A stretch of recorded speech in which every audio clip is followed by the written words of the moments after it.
Her true story from Missouri? My granddaughter said, "You embarrass me." At her own wedding, so I took back the venue key. She cried over the cake. I watched from my car. Before we start, please take a moment to like and subscribe. Try to watch the videos as long as possible. By watching more often, YouTube will promote these stories to a larger audience, grow your channel, and bring you more interesting things. Let's start now. Don't speak at the reception. Your voice is too old-timey. Can you not wear that old thing to my wedding? You look poor. Grandma. My granddaughter's words cut through the curtain of the bridal suite like a knife. I stood frozen, my hand clutching the handkerchief her mother had embroidered years ago. It was delicate, white linen with tiny roses stitched in pink and green. A family heirloom that had passed through 3 generations. Now it trembled between my fingers. I did not speak. I did not move. My granddaughter, resplendent in her lace gown, spun away, brushing past her mother and the bridesmaids with a final flick of impatience. The wedding planners hovered behind a makeshift arch covered in silk flowers, whispering to one another, phones in hands, glances darting my way. Every movement around me felt frantic. The florist fixing last blooms, the photographer adjusting lights, the coordinator checking the timeline. I felt invisible, shoved aside like an unseasoned prop. But I was not a prop.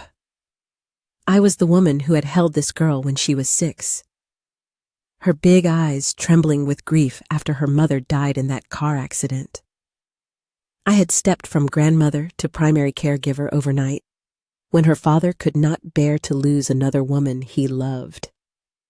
I had signed permission slips, guided her homework, whispered encouragement into her ear before every recital and every middle school test.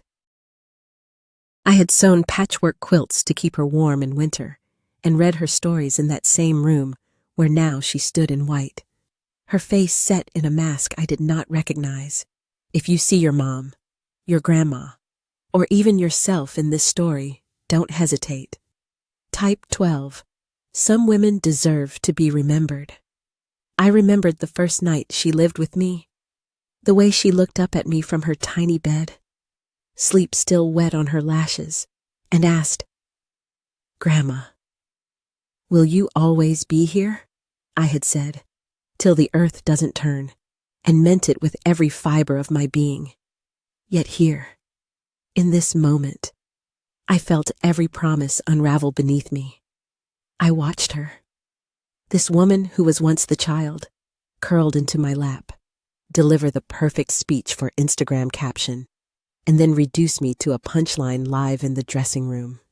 I looked down at my dress, hand-me-down from my own daughter's wedding decades ago. Its floral pattern faded, but the lace still intact.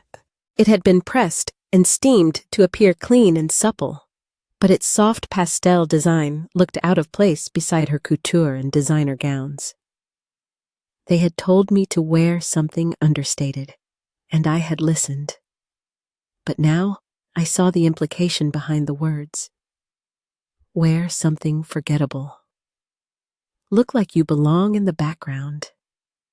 The team around me parted, forming an aisle through which I walked unannounced, heading out the back exit. No one admonished me. They were too busy smoothing wrinkles in the bride's train, adjusting jewelry, double-checking the hairpieces. I stepped outside into the cooling Missouri afternoon and inhaled deeply. The air tasted of freshly cut lawn and an approaching storm. Not that it mattered anymore. I thought of my granddaughter's voice, sharp, polished, biting, saying I looked poor. I thought of the expenses she and her fiancé did not understand I had nurtured. The venue, the cake, the music, the floral arch, the waitstaff and the linens. Every dollar of it came from the trust I had set aside when she lost her mother. Funds I had planned for the day she found someone to share her life with. She had married a man who came from money, and suddenly the world mattered more than the woman who had raised her. I fingered the handkerchief, dry between my hands now, and thought of those nights when the two of us would fall asleep watching the ceiling fan spin stories out of the gloom. How I had sat at the foot of her bed, praying for her future, hoping she would rise stronger than the sorrow that brought her to me. I remembered the first time she said, "I love you," before drifting off. The way her voice wavered between gratitude and fatigue. And now this. I closed my eyes and let tears gather just long enough to feel their weight. And then I wiped them quickly. I would not cry in front of them.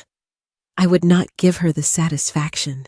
I walked to the side of the venue, found the manager stepping between cocktails and guests arriving early.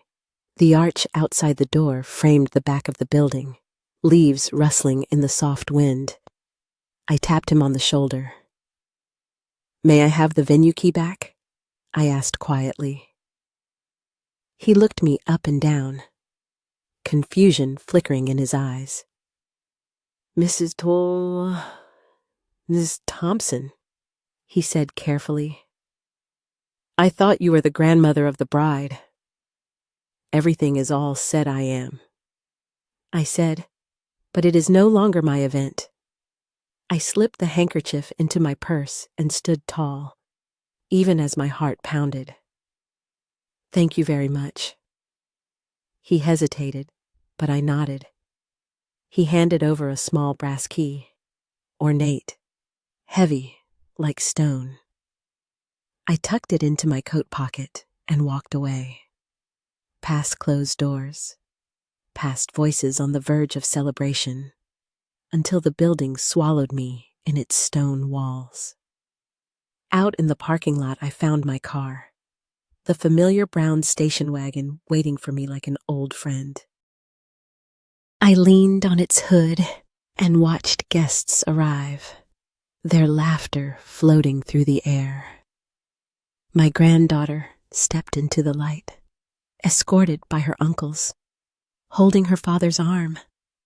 Her dress flowed around her, her veil catching the wind, her eyes distant.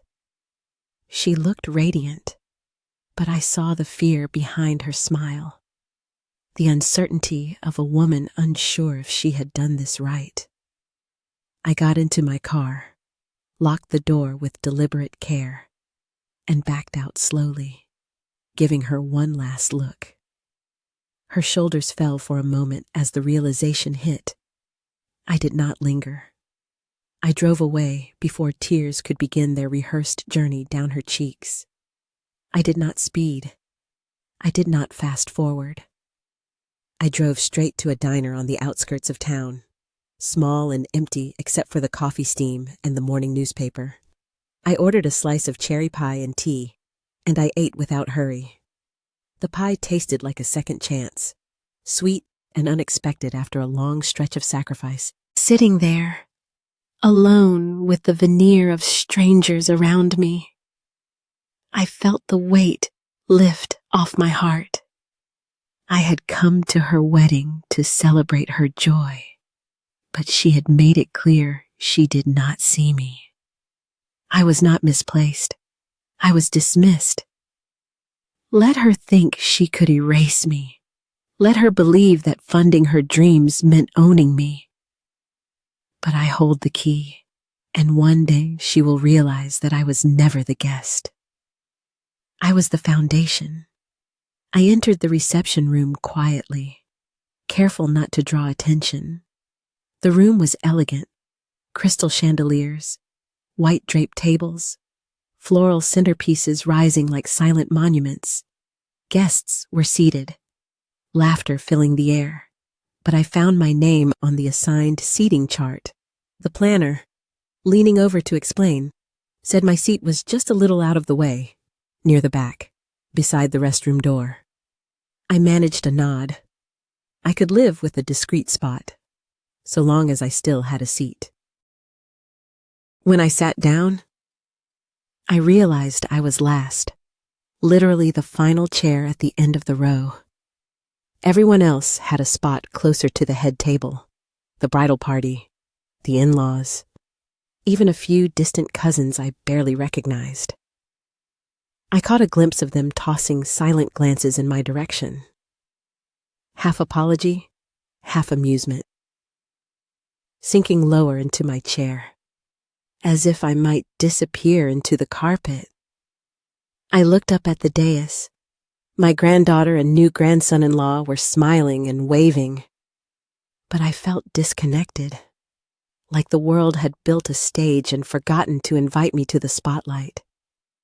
A young woman, smoothly dressed and perfectly coiffed, sat beside me, someone I assumed was part of the catering staff. She carried a clipboard, wearing a professional smile, and every few minutes she made eye contact with the planners behind the scenes, relaying timing cues. I was broadcasting my own question. Why was I here? If they preferred not to hear me speak. The music began softly, and in that moment, I remembered all the ways I had shaped this gathering. My hands had poured money into every vendor's hand. The venue fee, the cake, the floral arch, the meals, the sound system, and yes, the microphone system, too. I had been told I didn't have to worry about cost, that I should sit back. That should have felt like love. But sitting here, it felt like erasure. I remembered working 2 jobs to raise her, nights at the hospital, days cleaning homes.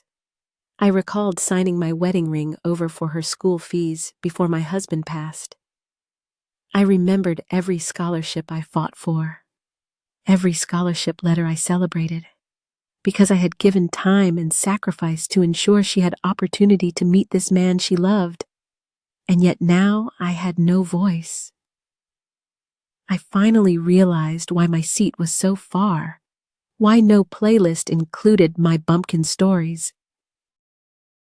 I leaned over and asked the attendant at my side, "Excuse me, who is speaking first?" She looked startled. "Your granddaughter is giving a speech after the cake cutting, ma'am." So that meant there would have been a mic saved for me, or at least a second mic. I looked to the planners beside the head table. They were busy, heads down on phones, fingers turning out the next cue. I searched for the mic stand that had been thoughtfully set up earlier. It was missing. Suddenly, I understood my place in this celebration. Not only was I placed at the back of the line, I was erased from the program. Before I could process fully, the moment arrived. The head table stood, clinking glasses. My granddaughter's voice trembled as she began her speech, her eyes fixed forward, guests quieted, anticipation glowing in the low lights. I held my applause, waiting for a cue to step forward. But none came. Then her voice cracked when she mentioned the people who had made it possible. She turned slowly, expecting to see me, and then looking for me. When she saw an empty seat behind, her throat closed and tears gathered. "No microphone?" she whispered, or at least attempted to, but her gaze never turned to me. I realized she assumed I would not speak, so they did not prepare a mic. I swallowed hard, feeling every knot in the fabric of that beautiful dress lock into place as her groom took her hand and gently guided her away. I sat back, mouth dry, tears not yet welling. I thought of the nights she had clutched my hand before school, shaken with nerves. I thought about her mother, the first love of my life, taken too soon, and how I used my grief to raise this girl who now looked like a stranger. Someone behind me laughed, a patron of family wealth. I saw her eyebrows silently ask, "Isn't it quaint how she saved that seat for her?" I closed my eyes and recalled what had made me want this day to be perfect for her. The smile on her face when she discovered her first paycheck in my hand. The pride that lit her eyes when she walked across a stage I could no longer step onto. After the cake cutting, an announcement came. Now we have a mother-daughter dance. I watched couples rise. I watched moms pulled to the floor. Babies scooped from high chairs. I waited. No one came for me. I waited longer. And then I understood. My granddaughter had denied me the role. Not explicitly, but quietly, sneakily, convincingly. I might not have accepted the mic earlier, but she didn't even leave me the chance. I steeled myself. Good. That would be remembered. I stared at a champagne flute, half empty, before sliding out of my chair. I felt the sticky feel of cake frosting under my literature fingers when I brushed them on my dress. I walked slowly across the room. No music followed me. No whispers trailed. Actually, there was a hush. A low, uncomfortable hush. Maybe because someone knew they had crossed a line. I passed the head table, just behind the bridal party. My granddaughter glanced away. Avoiding my gaze, I felt a pulse in my throat rising. I looked at her husband's polite expression, the nervous bride next to him. I think they thought I would ask for a second round of cake, or worse, remind them I existed. But I did not. I kept walking. I did not want theirs. And yet, I belonged to this day, as her grandmother, as a mother, as the rock beneath every step she would take today. I exited the back door, stepped onto warm concrete, and leaned into the evening air. I reached into my purse and retrieved the handkerchief her mother had embroidered. I touched the delicate fabric, feeling my grandmother's name stitched into its edge. Althea. She used to say the same prayer after every misfortune. We shall stand again, stronger. I folded the cloth in my hand and pressed it to my heart. I reached the parking lot and paused beside my car. A shot of wind filled my ears. The evening sky turned pink, soft as hope. I watched as her guests continued to lift their glasses, laughing as the band started again. Most of them turned away before I walked past them, back into my life. The one I chose, when I chose me.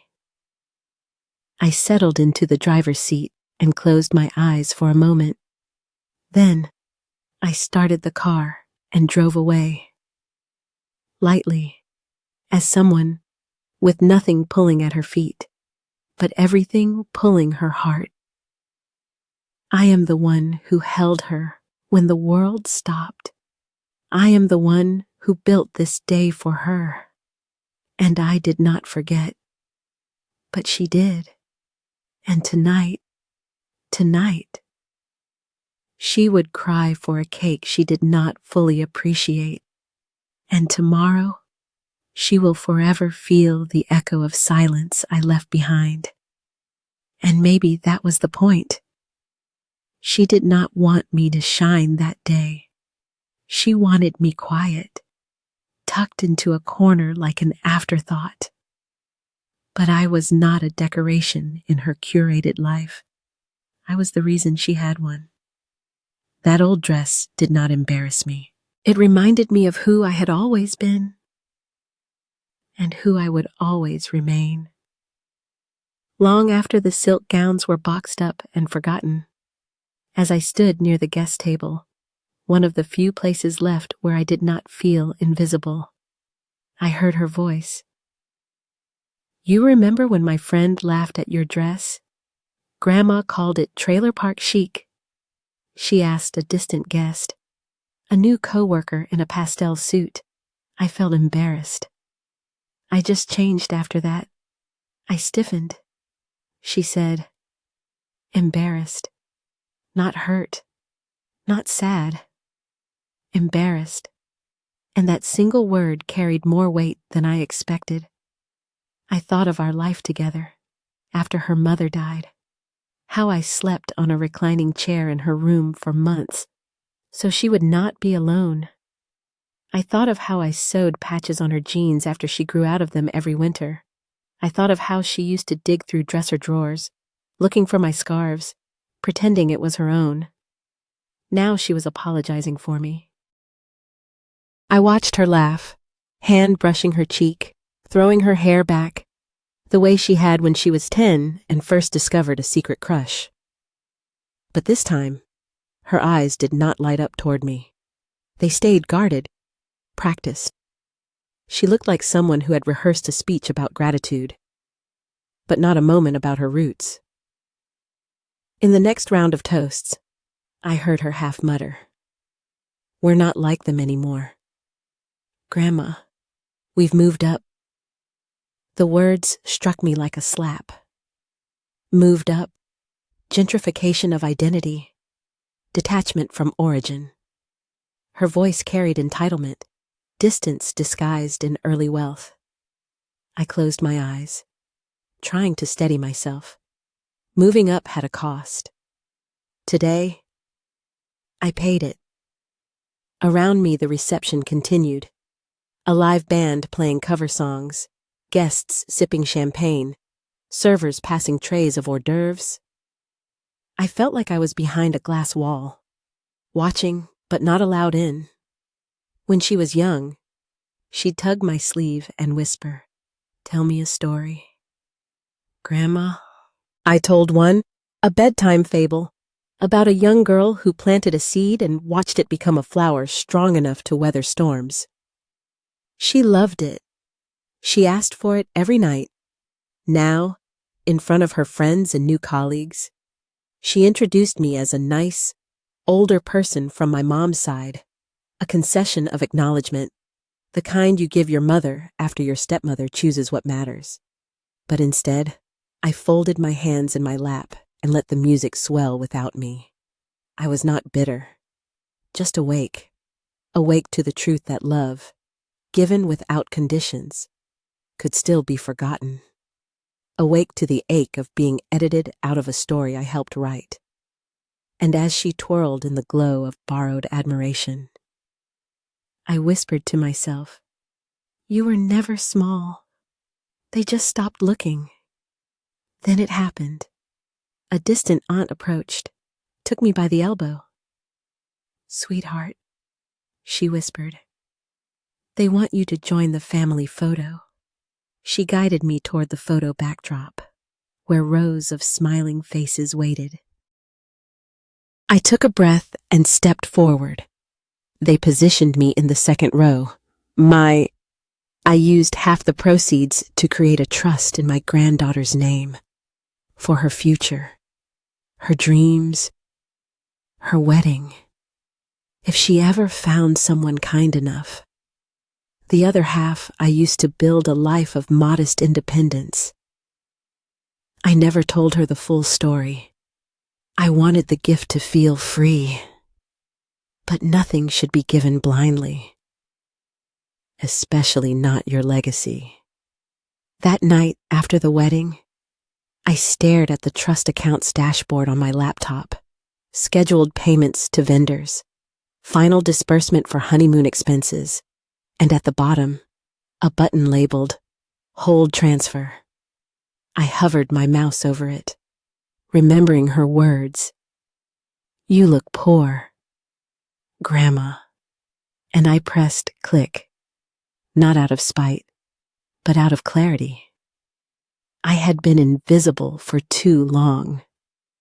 If silence is all I was offered, then silence I would give. But mine would echo where it mattered most, in the fine print, in the frozen funds, in the lessons that follow luxury denied. I closed the laptop, turned off the lamp, and crawled into bed. For the first time in years, I slept through the night, because I remembered I was never small. I was simply out of view. And now I had stepped back into the light. I divided the proceeds. A part went into savings for myself. The rest, half the value, went into a trust for my granddaughter, a wedding fund. I had promised her quietly. I had signed documents naming her as the beneficiary, but deliberately kept control over disbursements.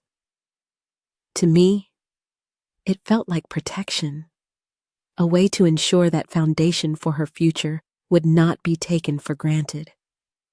I spread the documents on my desk, the trust ledger, my handwritten notes, the disbursement schedule. In bold, my name appeared as trustee. Her name was listed below. I realized I was still the key holder. A strange sensation rose in me, like discovering I carried someone else's heartbeat inside my own chest. I felt that if I wanted to, I could call tomorrow and say, "No funds today?" Just like that. I could halt every charge, every payment, every expectation. I remembered the day I signed that trust. I sat in the financial advisor's office with trembling hands, holding the pen over the dotted line. She said, "This is a generous gift." I told her, "No, this is a promise." The advisor nodded and later walked me through tax implications, responsibility, legal precautions. I took notes. I asked questions. I needed to feel sure. Monday morning, I called her again. Her voice was kind, professional. "Good morning, Mrs. Thompson," she said. "How may I help you?" "I have a question," I said, trying to steady my voice. "Can I freeze the trust fund? Just for today?" There was a quiet pause. "Absolutely. You hold the key," she said. "Just submit a request, or I can put a hold on the account." My throat felt thick. "Yes, please, do that." "Understood," she replied. "I will place a freeze. Funds will remain until you decide otherwise." I stood there, letting the weight lift from my chest. Not in triumph, but in truth. I was not trying to ruin a wedding. I was reclaiming my place in the story. They wrote me out with whispers and wardrobe edits, but I remembered every page, every bedtime story, every ride to practice. I did not need applause or a toast in my honor. I just needed to stop funding my own erasure. As the confirmation screen faded, I whispered to no one in particular, "You cannot dishonor what you still depend on." And in that quiet, I finally felt whole. No alerts popped up. No email said, "You are about to delete everything for wedding party members." It was quiet, clinical, and absolute. I closed the laptop. I placed the trust documents back in the envelope. I tucked them in the drawer again. That evening, the phone rang. My granddaughter's number flashed on the screen. I let it go to voicemail, too. There was no way I could help her now. Not with words, not with speeches, not with perfumes or flowers or approval. She had separated herself from the love that raised her, and I wanted her to feel the emptiness she left behind. I remember the first speech she wrote in elementary school. "My grandma is beautiful and kind. She taught me how to bake cookies and how to stand tall." I printed it and framed it. It hung by her bedside until she left for college. I remember tucking it into her luggage, tears on the pages. That framed piece of paper is still in my house. It hangs above my fireplace, a reminder of who she was and who she still can be. But I also have the trust documents now. the key, and the knowing. I have something I have never had before. Choice. And choice is not petty or spiteful. It is strength. If she wants to reach me, she can. But I will speak to her on my terms. I lit a candle in the dining room, a soft lavender scent, her grandmother's favorite. I sat down. Tonight, I will sleep in my quiet house. Tomorrow, I will wake, knowing I belong here. I am the guardian of her future, not a guest in it. They said I was too old-timey. They said I looked poor, but while they chose image over substance, I chose to remember my own worth. The key is in my hands. The fund is in my name. The power of silence is my voice. So I remain unshaken. I sat in my car, parked just 50 yards from the entrance of the reception hall. Inside, the chandelier gleamed. The clock ticked toward the cake-cutting ceremony, and guests chatted in hushed excitement. But out here, in the gravel lot, I leaned against my door and sipped lukewarm coffee, listening to the distant hum of celebration I had paid for but was no longer part of. They came to me on the phone first. "Ma'am, we're terribly sorry to inform you the cake hasn't been paid for." The voice on the other end was apologetic but clipped. I held the phone loosely in my hand. Window, mind drifting to the weeks I had called and asked, "Please make sure this goes through." "We also cannot release the band," another voice added, the waitstaff shifting in the background. "And the venue is suspending food service because there was nothing left for me there. Not regret, not longing, not even a lesson. I had already learned it. And now, so would she." The silence of that halted celebration said everything words never could.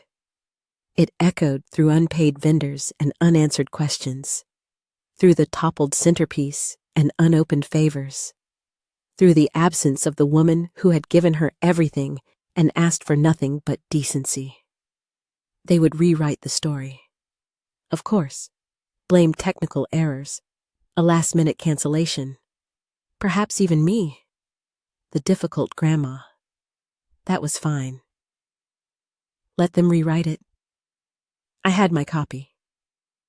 The true one. I drove home with the window cracked, letting the wind tug softly at the loose hair around my face. The sun dipped behind Missouri trees, casting long shadows across the road. But inside me, something had broken free of shadow altogether. I had not crashed a wedding. I had simply withdrawn my blessing. And sometimes, that is louder than any toast. I pulled into my driveway, turned off the ignition, and sat in the fading light. The box of shortcake now empty beside me, the brass key resting in the cup holder. They had called me an embarrassment. But tonight, I remembered what it feels like to hold the pen, and I had written the final scene. I thought of her tears inside the suite. But I did not soften, because those tears were hers to feel, not mine to erase. I finished the shortcake. I rolled down my window and let the night air wash over me. And I drove home, without cake worries, without apology, without the need to be seen again. Nobody had the courage to call me. Maybe everyone was afraid I'd hang up. Maybe I'd hung up on them silently by walking away. But word traveled. My neighbor, Mrs. Callahan, knocked on my door the next morning. She stood well back on the porch, hat in hand, and eyes serious. "I just had to tell you," she said quietly. "She was screaming your name when the lights went out. I heard it clear as day. It was enough. I nodded and thanked her, offered her a cup of tea, but she shook her head and left. I closed the door and leaned against it for a moment, fingertips pressed to my heart. Then I walked inside and put away my laptop, this time for good. I released my earrings, one delicate rose petal of silver, and slipped them into a small velvet box. I hung my wedding ring on the jewelry tree I keep near the mirror. Then I filled a small pot with water and vegetables, carrots, celery, a few potatoes, and simmered soup while ironed linens in the quiet. The countdown ended on the stove, a simple act, but a choice. I felt no regret, not for what I did, not for what I withheld. Instead, I felt light, free, like the air that enters a room after you open all the windows, letting go of stale energy. Around midday, my email chimed. From the event coordinator. We are deeply sorry for the confusion regarding the trust fund and the sudden pause. We did not know that Mrs. Thompson held legal authority over the payments involved in tonight's ceremony. Another note. Please accept our apologies. Another. If you would be willing to share how this came to pass, we would appreciate the opportunity to learn. I allowed myself a small smile. They did not know why it had to happen this way, but they could still learn. I tapped the email box, drafted a reply. Thank you for reminding me I still have choices. Then I sent it. It felt like dropping a pebble in a still pond and watching the ripples spread. Outside, the world carried on.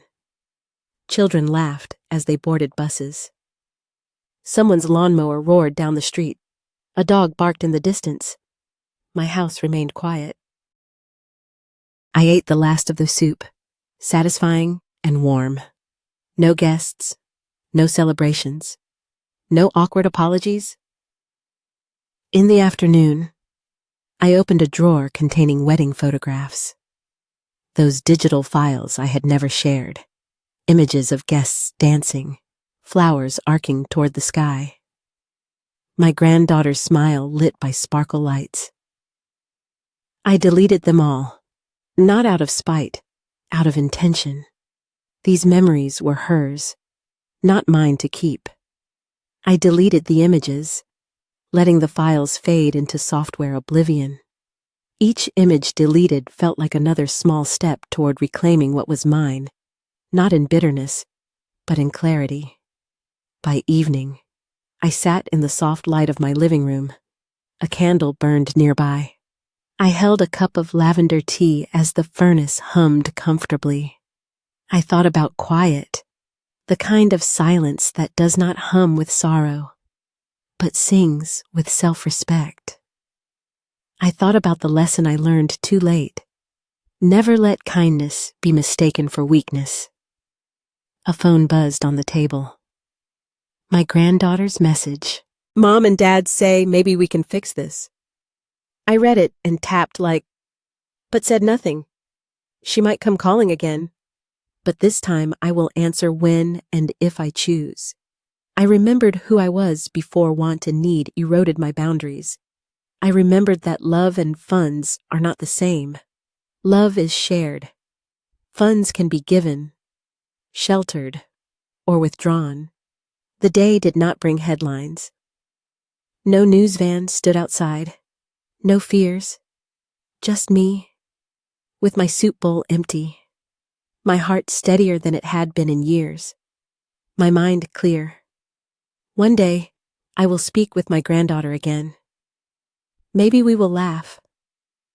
Maybe we will cry.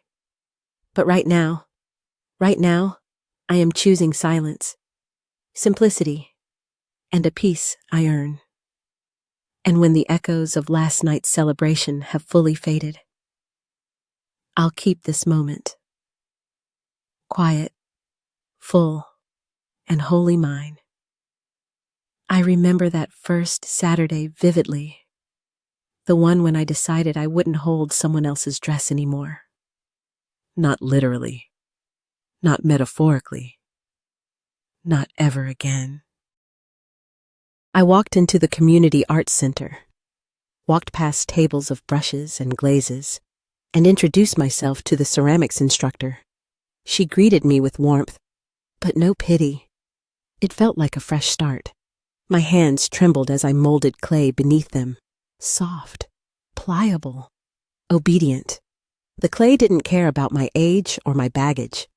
It just responded when I applied pressure, when I shaped it with purpose. That afternoon, I learned how to throw a pot. The wheel slipped at first. The clay collapsed.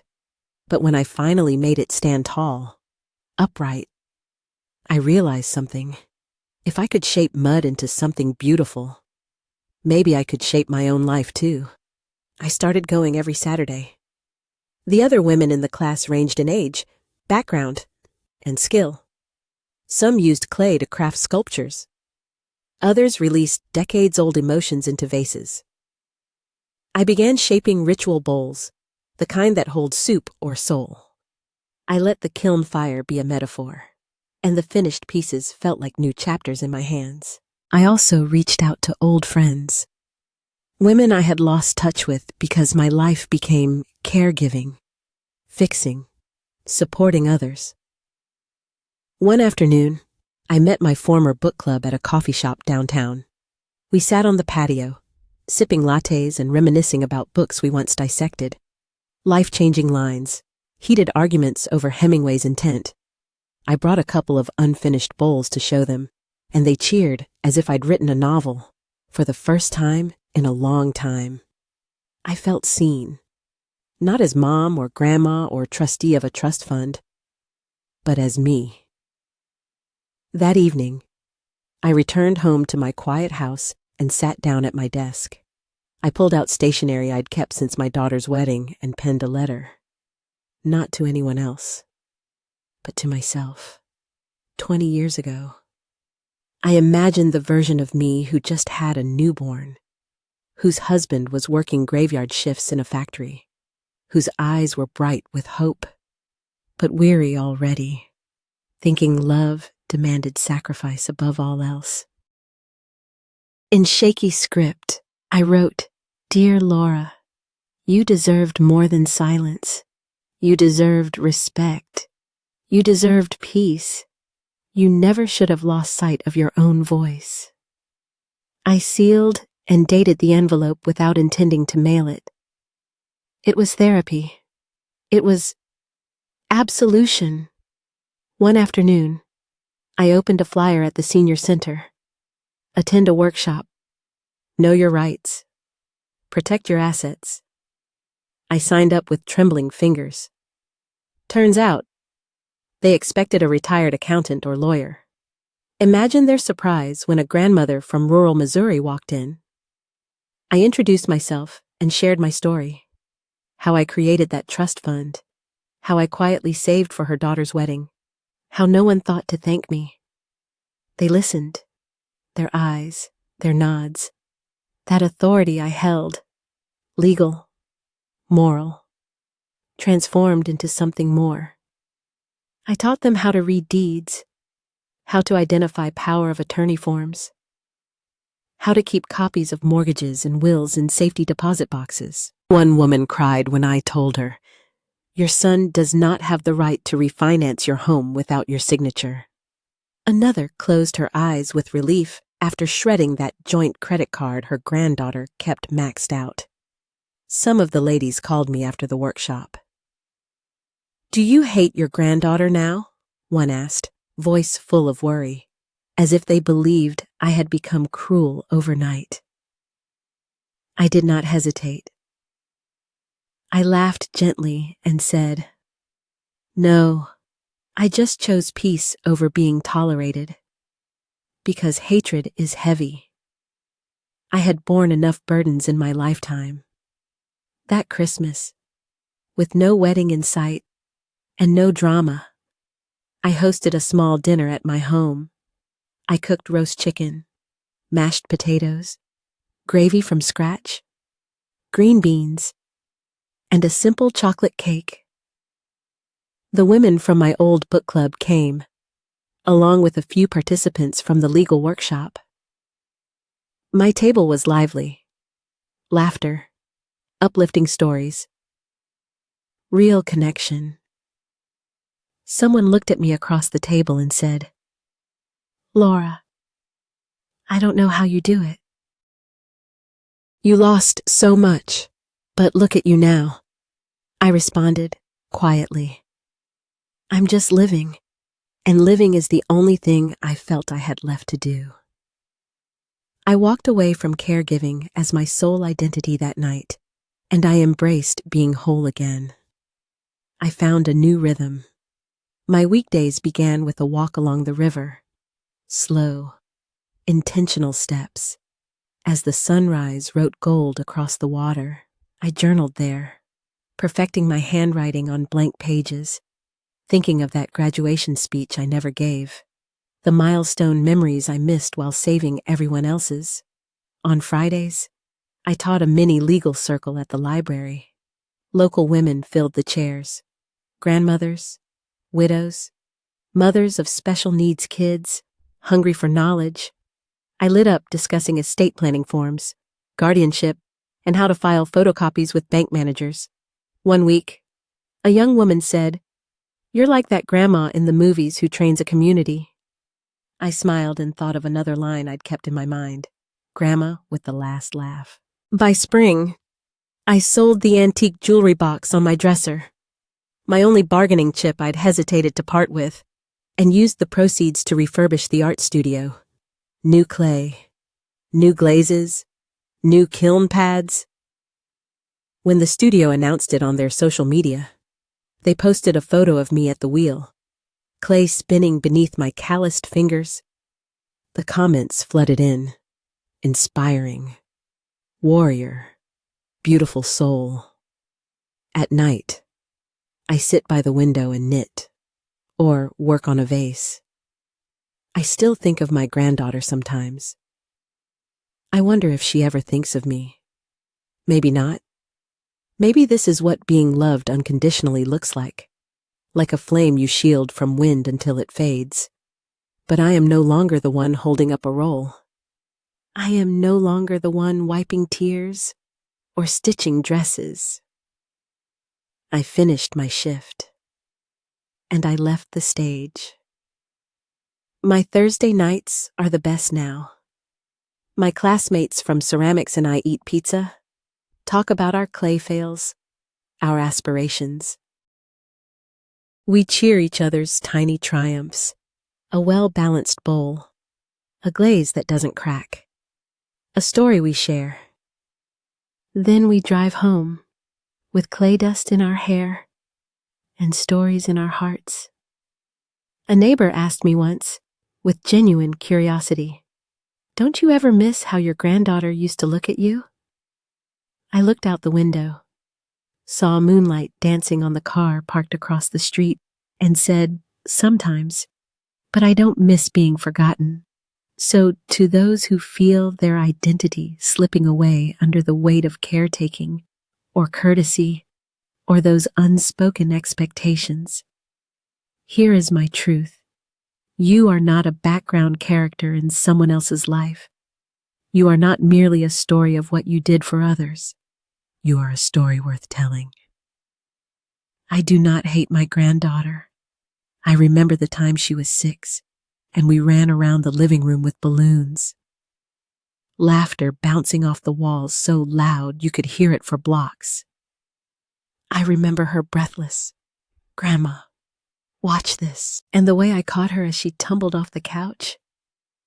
She was my heartbeat, my pride, my reminder that even after heartbreak, love could grow again. It hurts to admit that she no longer sees me, but I also refuse to raise her from a distance. I cannot rescue her from the lesson she must learn. Because sometimes, love isn't about saving them. It's about letting them face the consequences of a choice they made. If you are a grandmother or a mother reading this, know this. Being kind does not mean you have to be silent. Being generous does not mean you have to be powerless. Being quiet does not mean being invisible. I taught my granddaughter to walk, to read, to dream. I scooped her up when the world seemed cold. I held her hand through every scraped knee and every broken heart. Yet today, I stand apart from her celebration because of how she treated me. She called me embarrassing. She told me my voice didn't fit her moment. She told me I looked poor. My heart breaks for the little girl who once hid in my coat and whispered, "Just a little more love." But my heart does not break for the woman who thought money gave her the right to silence me. I hold no bitterness against her, just sadness that she forgot where home came from. So here is my message to every child whose roots they choose to ignore. Do not forget the hands that built your foundation. Do not erase the ones who carried memories you now take for granted. Do not assume that because your world has changed, she no longer belongs. Because some memories you cannot remake, some foundations you cannot rebuild. To the women out there whose grandchildren stepped away from respect, hold fast to your worth. Speak your voice. Even without applause, protect your dignity. Even if you are only protecting a reflection of who you once were.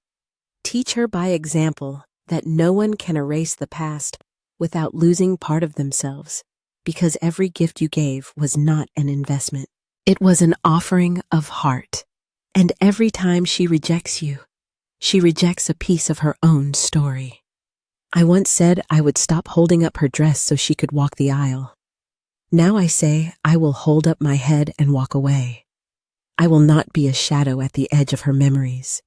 I will not be the grandmother who fades in silence, because I am worth more than that. I am the woman who built the garden where she grew, the arms that comforted her when life hurt, the voice that whispered courage when the world seemed big. She may forget, but I will remember. And one day, maybe not today, she will remember too, when she cannot cut a cake with money she never earned, or buy a moment better than the one that came from grace. On that day, I hope she realizes that what she called embarrassing was never what made me small. What made me invisible was her choice not to see me. But tonight, I choose to be seen by those who matter. Friends, neighbors, women who stood beside me when I needed it most. I choose to be seen by the woman I used to be and the woman I choose to be now. I was once erased from a celebration. Now I hold the key and pride in the silence she left behind. My granddaughter called me embarrassing. But today, I hold the key, and she's still crying over a cake that never got served. Thank you for listening, if you saw yourself in my story, even just for a moment. Then know this: you are not alone. There are thousands of us out there. Women who held families together with bare hands and soft hearts. Women who were called too much and not enough in the same breath. But not anymore. At Grandma, True Stories, we speak the truths that were once whispered in the kitchen or buried in silence. We remember everything they hoped we'd forget, and we tell it, not for revenge, but for reckoning. If this story stirred something in you, if you believe wisdom should be heard, not hidden, subscribe to Grandma, True Stories. Because our voices are not too old, they are just on time. And remember, when a grandma speaks, the world finally listens.